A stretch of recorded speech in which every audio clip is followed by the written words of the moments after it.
My name is Owen. And I'm Marina. We are your hosts on the Immigrant Show. On this show, you would hear the inspiring experiences of other immigrants and develop a sense of allyship, knowing that you're not alone in your journey. Enjoy the show. Our guest today is Barry Vopnu. Barry is the founder and CEO of Secular, a college networking app designed to connect students with mentorship and internship, empowering them to bridge the gap between academia and professional world, thus unlocking their full potential. With extensive experience in marketing, sales, and product management, Barry is passionate about entrepreneurship, technology, and innovation. He thrives in fast-paced environments where he can collaborate with talented individuals to bring disruptive ideas to life. Barry, originally from Nigeria, immigrated to Canada as a student. Welcome to the show. So welcome to the show, Barry. We're happy to have you here today. Yeah, thank you for having me. Yeah, you're welcome. So let's dive straight in. How would you describe your settlement and immigration journey so far? So far, it has really been transformative. Lots of challenges, lots of opportunities, lots of lessons learned. And because I came as a student initially like 10 years ago now. Oh, that's quite a long time. Yeah, that's a long time. Veteran. Yeah. So it's just like being dumped in Canada, right? But yeah, it's lots of lessons along the way. But I'm grateful to be here and looking forward to share what I've learned along the way. Okay. Nice. So if I'm going to take you from there, just talking about when you reflect on what the last 10 years has looked like, what would you say is a part of your experience that has influenced the work that you do and the causes that you support and the things that you're passionate about? Yeah, so one of the things that affected me back then, or even many immigrants today, is ability to find job, right? So as a student, you have limited experience, or even as a new immigrant in Canada, you don't have the Canadian experience. We are meant to believe that the market should be very competitive in terms of job, but again, there's this Canadian experience. So one of the things that that has influenced my entrepreneurship journey, and that's why right now I'm embarking on creating this platform that connects employers to students to make sure that the experience of new students or new immigrants in Canada has become so easy. And yeah, we'll go from there. Okay, let me take you back a little bit. Can you share some of the personal experiences and challenges that you had as an immigrant that informs your decision to start this platform that you have now? Okay, so I'll use my right of graduating from university, which is the experience of many immigrants. So let's just say you landed in Canada for the first time. So how do I go about looking for a job? I know that there's a comprehensive settlement programs out there, but unfortunately, many immigrants don't know about these programs. So maybe we need some more awareness about these programs out there.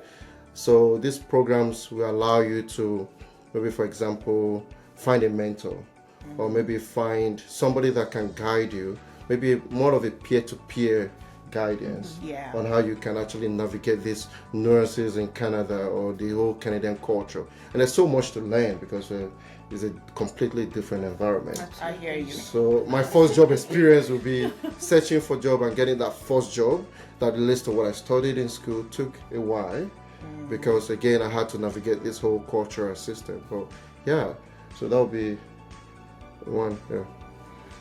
Okay. About you connecting students and employers. Is there a reason why you picked students and not newcomers? Because that seems to, if you're looking at students, that's a very niche target population. Is that something that's going to be in the works? Is it coming to expand it beyond students to include other newcomers? Or tell me a little more about why your heart is beating more towards students. Well, that relates directly to my experience. Okay. Right? Of course, it's in the work to expand this platform to make it more accessible to everybody coming to Canada. But based on my experience and based on the group that I can really help right now are the students, because when they come in, they're very naive to the system here in Canada. They have so much to learn. It's like a blank slate, right?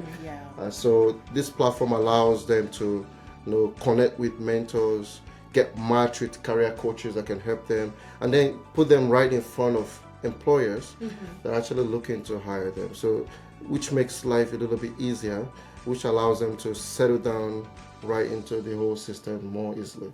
That makes so much sense. Like, considering the amount of money students pay, I know. I see why. Yeah. Why we should be giving them front seats when it comes to this kind of training. Yeah. Because international tuition is not smiling. And when you think about the exchange rates between the dollar and some other currencies from other countries, I totally see how beneficial that would be. Like, if I came as a student, this is definitely something that I'll hop on. So well done. That's very laudable. Yeah, thank you so much. Yeah.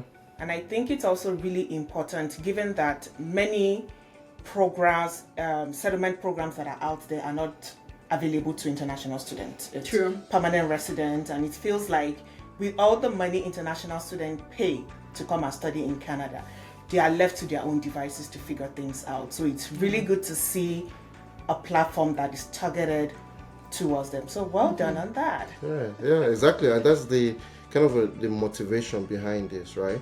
Because when you come as a new immigrant, we have, like in every local community, we have settlement programs out there.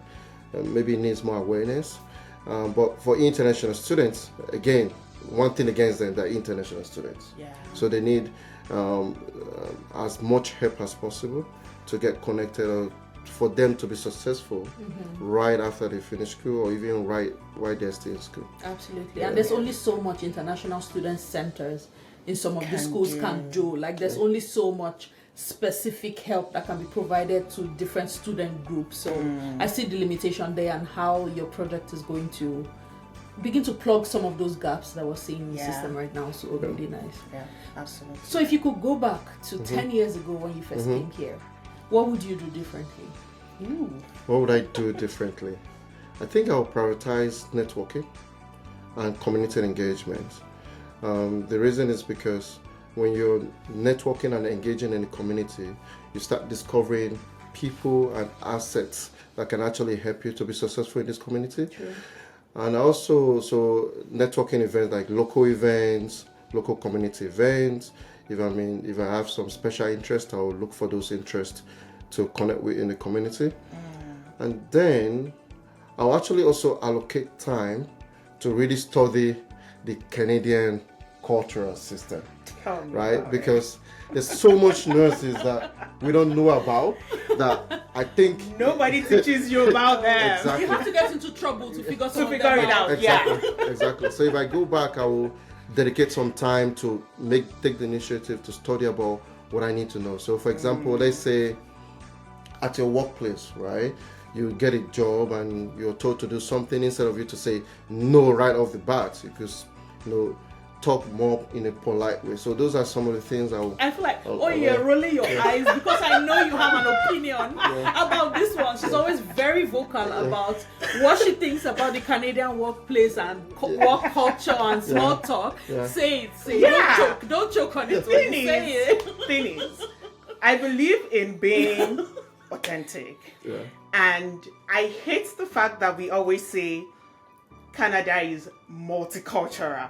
Yet we come as immigrants and we're forced to adapt the Canadian culture of, small talks. If you don't know how to do small talks, you can't excel. Hello, where I'm coming from, I don't do small talks. So if you don't know how to paint things in a very beautiful way, even though you're trying to say no, but say it in a very, polite way. I remembered when I just came to Canada, one of the biggest challenges I had with my first supervisor at work was with her feedback.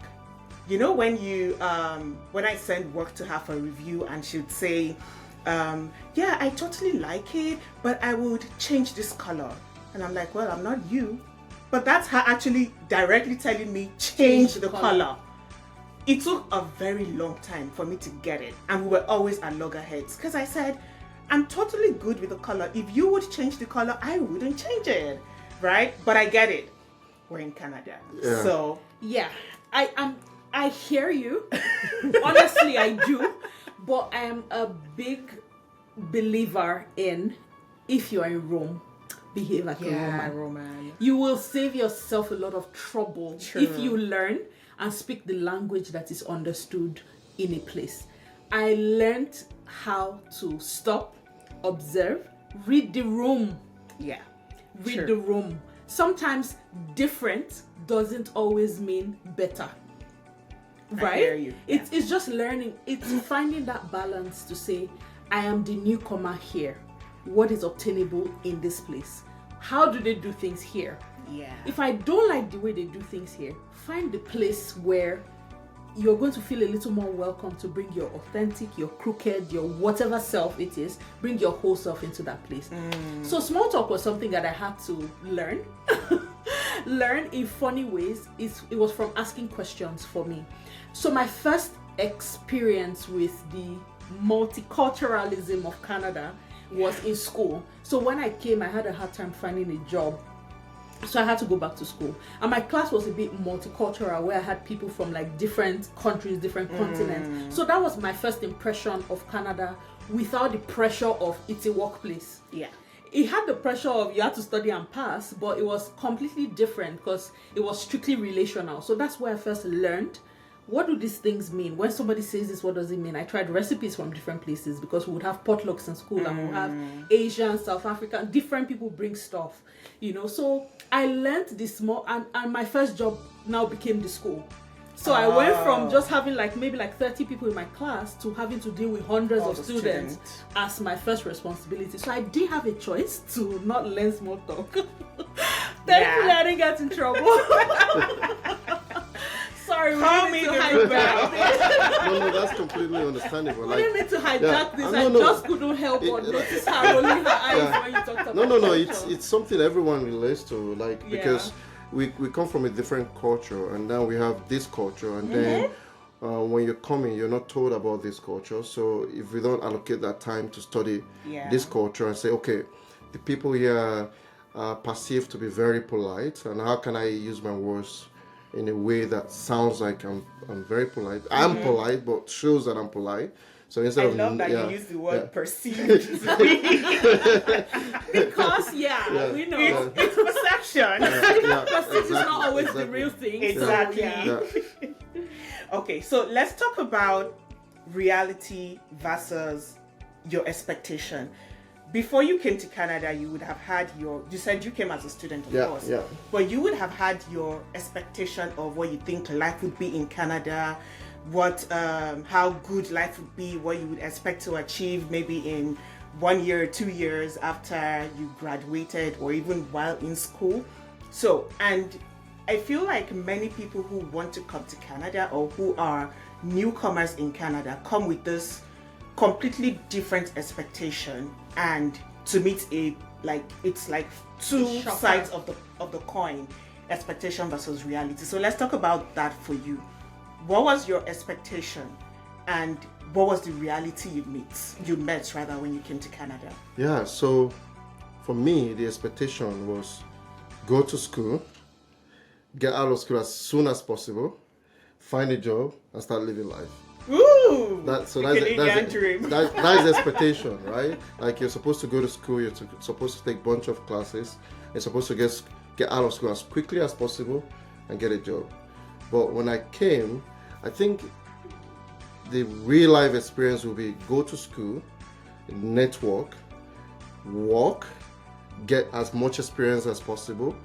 There's no need to rush out of school if possible. Stay as much as you want and get this experience, so that by the time you're done with school, you already have a lot of experiences that can transform you into a career. So that would be one expectation. And because of where we're coming from, we feel that usually you should get out of school as soon as possible, right? Another expectation would be that, let's say, for example, we talked about the job market. Yeah. We're told that, whatever experience, this is not just for students now, this is for other immigrants, right? You're told that Canada is a very competitive job market. You're told that if you have this experience, even whatever country you come from, you can easily find a job, because, again, you're seeing these jobs available. Yeah. But in real life, when you come, you start hearing Canadian experience, which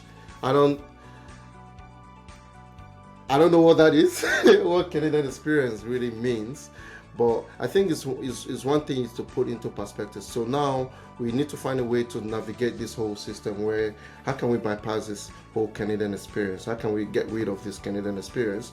Because again, right here, employers think about Canadian experience, which it shouldn't be, because experience is experience, right? So those are the kind of expectation and reality that I found myself in.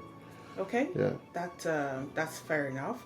So, 10 years since being in Canada, would you say you're happy with your life in Canada at the moment? And if you could change anything, what would it be?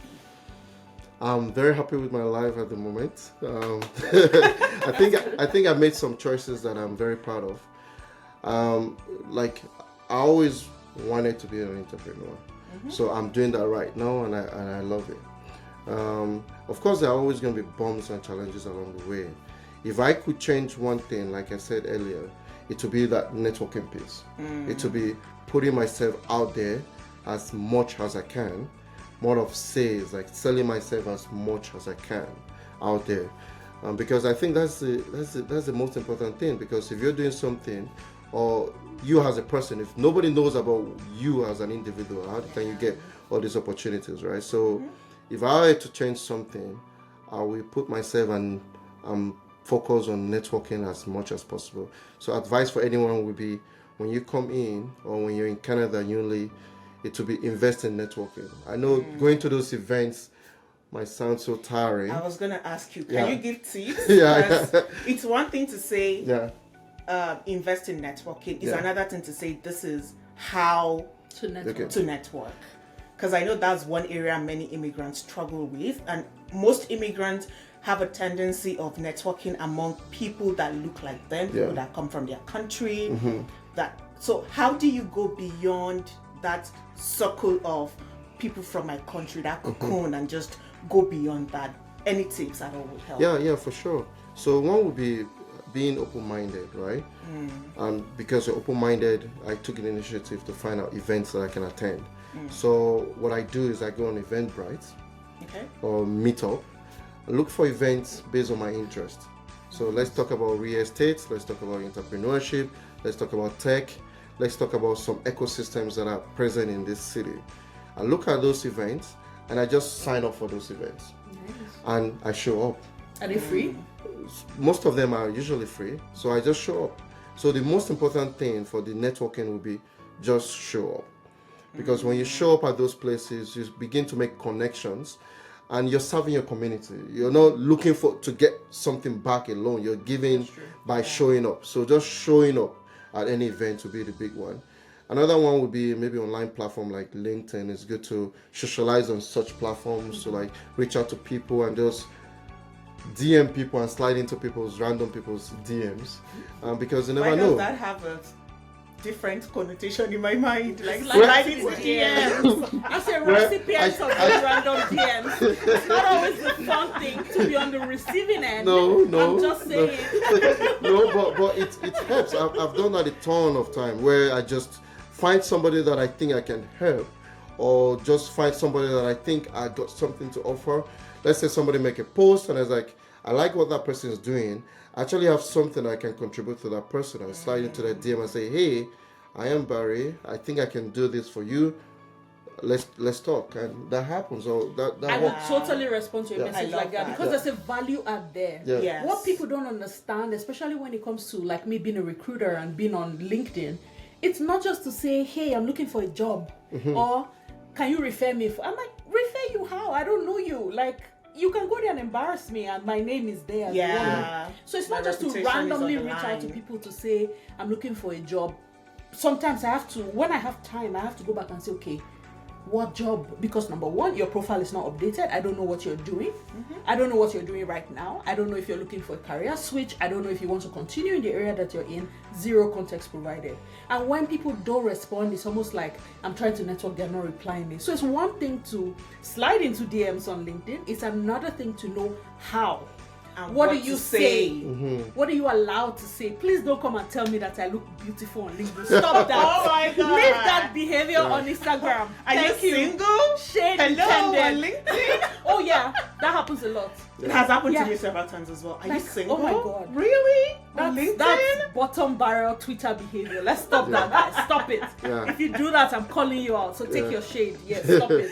Yeah, and I think, and that's the thing, right? Like many people, like just showing up allows you to just get out of your comfort zone, because I think that's the biggest part of networking, right? Building relationships first. Yeah. So for example, if I see you on LinkedIn, instead of you say, hey, I'm looking for a job, I will find a way to build that relationship. I'll find something that we have in common, and this applies to physical events too. So when I go to these physical events, I can find out more about you. What do you do? Like, be interested in another person, like not just saying, hey, this is what I do, this is the help that I need, but what do you do? What help do you, what are you looking for? Can I help you? Exactly. Yeah. So What can those you? I like the angle you're coming from a what can I add? What can I Yeah. offer? What Perspective, value not necessarily can I what add can to I you? take. Yeah. So it has to be that balance. Yeah. Like if you're looking to network, you're looking to meet people who would help you. You should also be on the lookout for the people who need the value that you can offer. It's Exactly. a two-way Yeah. street. Yeah, exactly. You know, Absolutely. a little more about networking. Do you think that location plays a role?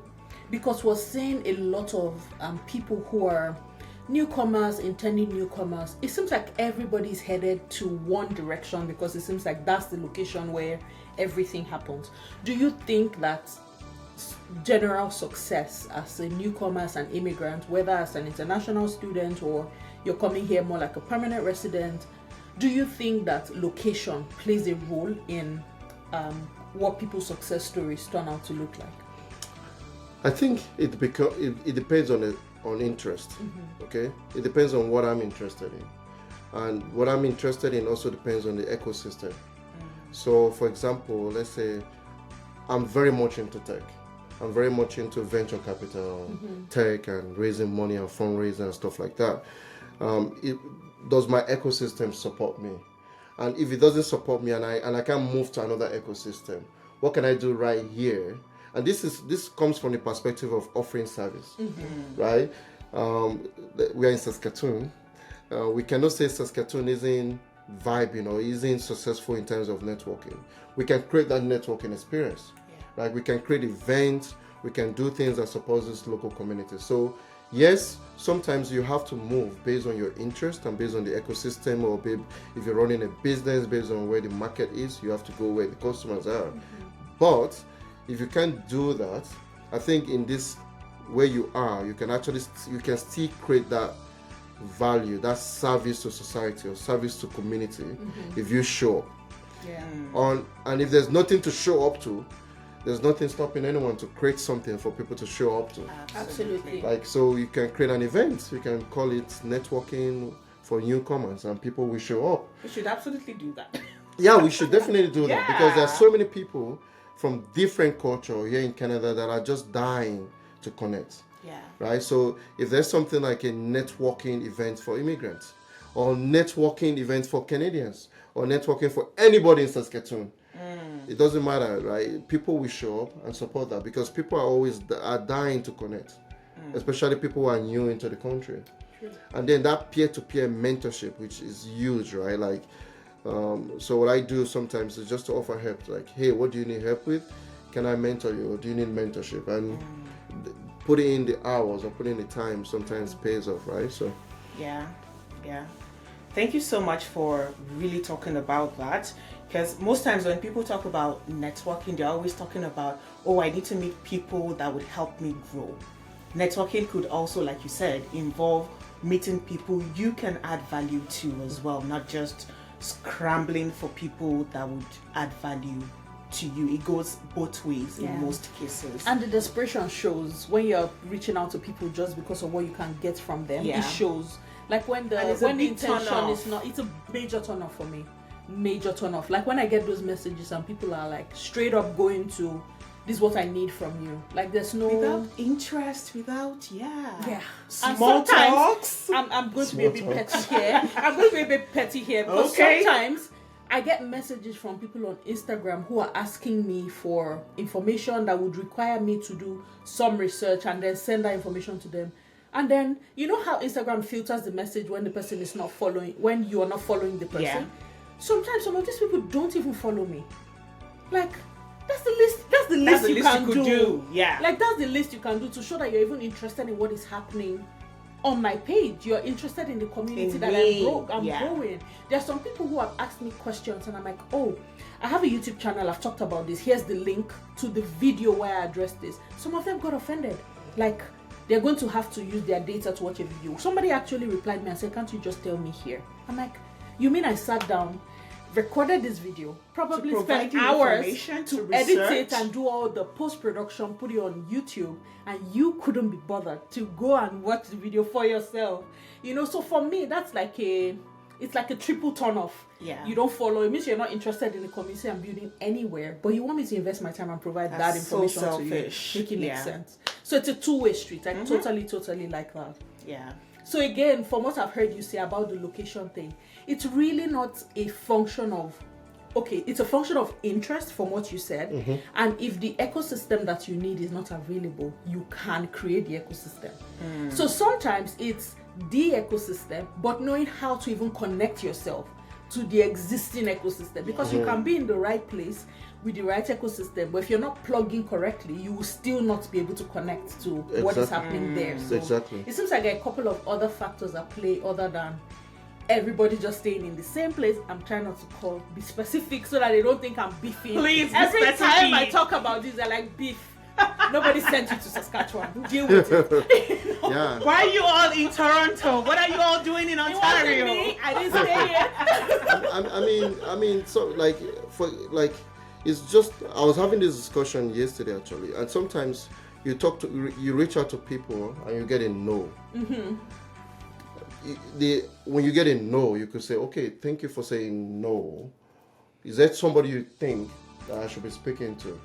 That allows you to connect to the right person. So yes, you can reach out to people on LinkedIn or email or websites or even in the community and just say, no, I'm not interested. Yeah, they might not be interested for that very moment, but they could refer you to somebody else that are interested. There's nothing offensive about that. That's a major takeaway for me actually. Because when they say no, I just scramble away. Nothing offensive about. Like I'm not necessarily gonna be interested in what you're interested in. Maybe something happened that day. Maybe I'm not even in the mood. Maybe I'm not even because we're all humans, right? I could say, no, man, I'm sorry, I'm not interested. Thank you for not being interested. Is there somebody you think I can speak to, or what do you think I can do for next time? Like, you know, what is the takeaway? So like this networking thing is just finding a way to have that human connection. Knowing that everybody's experiencing one or two problems and you can navigate that whole experience and you're good to go. So I feel like I'm learning so much from just listening to this conversation, like the mindset shift for certain things. So thank you very much for sharing all of this.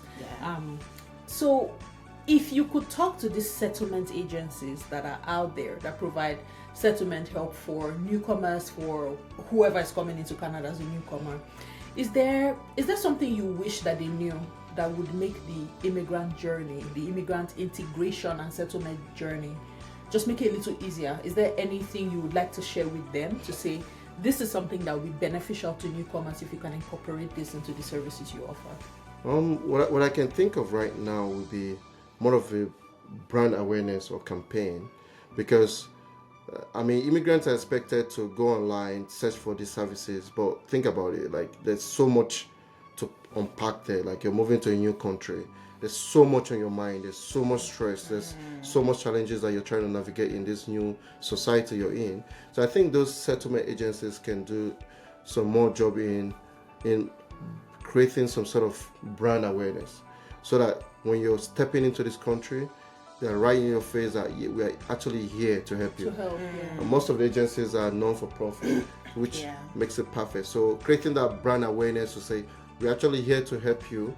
We have different agencies like here in Saskatoon that can actually help newcomers. But unfortunately, many people don't even know about some of the services that they offer, right? They don't even know that there's so much programs out there that can actually help you navigate this whole journey of settling in a new country. So I think just being available and creating this sense of awareness or campaign targeting new immigrants when they step on Saskatchewan or anywhere in Canada, they can easily access that service. I think that would be the key thing that I think they can do, because the services are already there, right? I totally agree with you. And I remembered one time that I went for this public participation thing on immigration with IRCC. That was one of the things I suggested, because it doesn't make sense to me that settlement agencies are funded by the government, immigration specifically. Immigration has information of people who are coming into Canada. They have the database. So what stops them from immediately plugging them to the right settlement agencies that would help them? Immigrants already have plenty of things on their minds to do.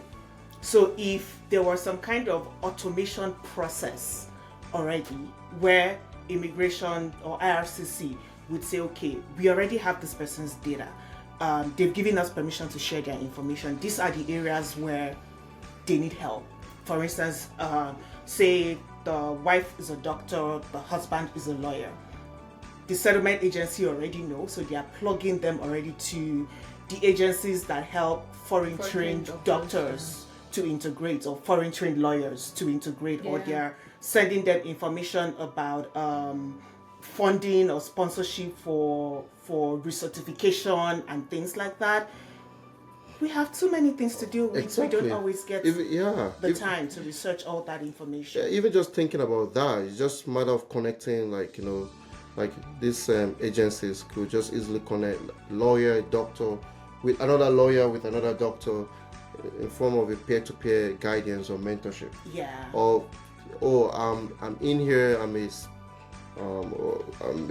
an accountant.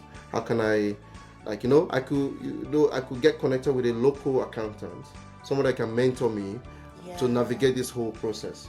Right, so it's as easy as that. So you're absolutely right. Creating awareness and then creating a way to match people up that are arriving in the country makes things so easy, right? Yeah, and it seems like the IRCC has something like that going, but it's a little general.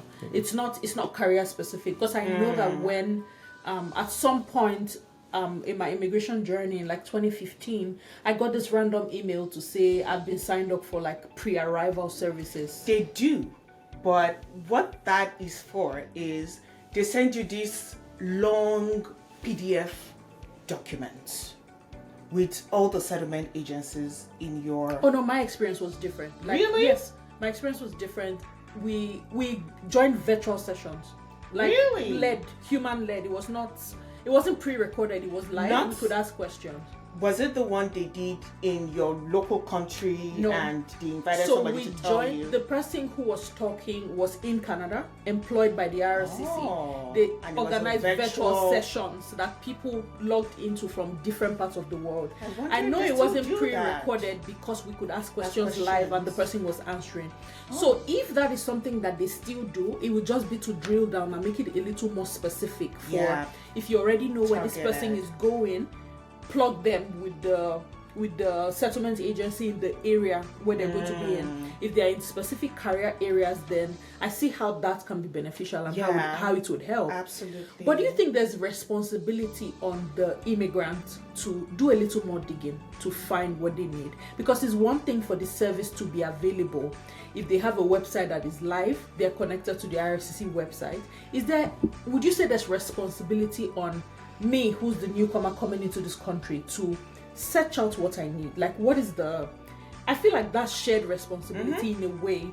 It's one thing for somebody to provide it, it's another thing for the person who needs this service to even connect to it. So what do you think the balance there is? Like, what's the responsibility on this other side for the immigrant? Yeah, definitely. I mean, you're an immigrant. I mean, you should have the responsibility to search out what services that can help you settle well in Canada, which is what is happening right now, right? Like right now, when you come in, you look for services that can help you. But also, if those services are available, so think about it. You're settling down in Canada, your housing consigned, mobility consigned, feeding consigned, Children emotional, concern. the emotional trauma of even Yeah. coming to a new country, Culture shock. no family, no friends. You're about to, everything is brand new, right? Blank slate. So imagine, I mean, if agencies reach out to me, that also helps me. True. I'm not saying they're not doing that right now. Yeah. I'm saying there could be more awareness, so that many people will be aware, because some people that I speak to are not even aware of the services that are available to them. So we, like, so yeah. Nice. Yeah. So this is a question that is really interesting to me that I want to ask. Okay. You've been in Canada for 10 years. In these 10 years, there has to be an experience that stands out in your mind, whether good, bad, ugly, that anytime you think about it, you either cringe or laugh or get upset. There has to be an experience. I think it has to be my first job as a student. Oh, please share. It wasn't the perfect job. It was I was working on campus. I was working as a recycling collector on campus. So so that was my first experience of earning an income, and so that was really, really interesting to know to get out of that comfort zone, to actually do something for myself at that very early. I think the next one will be starting a business. Right? There's so much to learn. Each time I remember, I could have done this, I could have done this, I could have done this. I just went right off, started a business, and that was also one of the things that stood out. I think about it today, like, embarking on this entrepreneurship journey. It's really, really crazy, but it's very fulfilling. So yeah. Okay, I'm interested in that your recycling job. Yeah. Gig. Yeah. So was it actually a job you took, or it was something you thought of out of the box? Because really, when we just moved to our house in Canada, there was one night I saw somebody driving a Benz SUV, and he was going from one house to the other to search the recycle bin to pick out bottles. No. So that is that what you're talking about? No. Or? So that, I think that is more of a personal Yeah. gig for individual. For me, it was a job by the student union on campus. So this was a student job. This was a campus job. This was a student that was, brought forward by the student union on campus. So it wasn't going straight to street. It was more of a campus. But I deliberately wanted to get that experience. So it wasn't a situation of, hey, I had to do that, but I wanted to do that because I was dying to get my first working experience. I never worked before. Do you put that to your resume? Exactly, that was going to be my next question. Do you put that to your resume? What did that prepare you for? I mean, that was that. I have more my experience. My first job in Canada, Canadian experience, shagolo. I mean that was long time ago, right? But again, it's kind of helped because when I reflect back, I don't know why I did that. But again, it just took me out of this comfort zone. Imagine on campus at a university, right in the middle of the day, and you're doing that.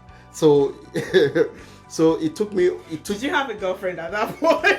No, She went straight. So imagine what, as an international What were the student, babes thinking about you? everything, imagine doing all of that right in the middle of the campus, and it's not something I really had to do. I chose to do it. So, I applied for it. I wanted to do it. I had resources, but I wanted to get that experience. Yeah. Because again, that was the opportunity. That was for me, that was like a gateway to wow, there's so much I just learned about myself by just putting myself out there shamelessly, right? Because again, when you first, as an international student, there's so much young. I'm young 10 years ago. I'm still young now, but so much ego, so much but again, I had to put all that aside and say, okay, I'm in this country, I need to learn, and this is one of the ways I think I can learn. So that will be my first one of the experience. Absolutely. Yeah. It just reminds me how one of the things that I love about Canada, and it's pride in labor. That's one thing I really love about being in Canada. Everybody's job, no matter your role, no matter your title, everybody, you're respected for what you do, irrespective of what it is. Exactly. And that was something that I know that's something that many immigrants struggle with when they first come, because it's like maybe they left a prestigious job back home and they are here doing this job that people back home must not hear. This is what I am doing.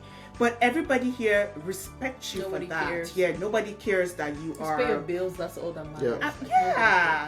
Yeah, nobody cares, and you can be doing the most menial job, but still living the best life. Sure. Any last word of advice for our listeners today? Just go out there and network and engage in the community as much as possible. Thank you. Key takeaway for today: go out and network. Put yourself out there. Look for where you can add value. Yes. Please help us. When you slide into the DM, let there be a value add. Say the right Just thing. plug in myself there. Help me, please. That was really great conversation. I learned a lot from just listening to Barry share his experience. Like, what's your takeaway? Yeah, I absolutely enjoyed having the conversation with him, and he talked about networking a lot. Yeah, and so I think immigrants need to put themselves out there and do a lot more networking, because in 10 years that he's been here, it seemed that one of the things that really helped him has been his networking game. Absolutely.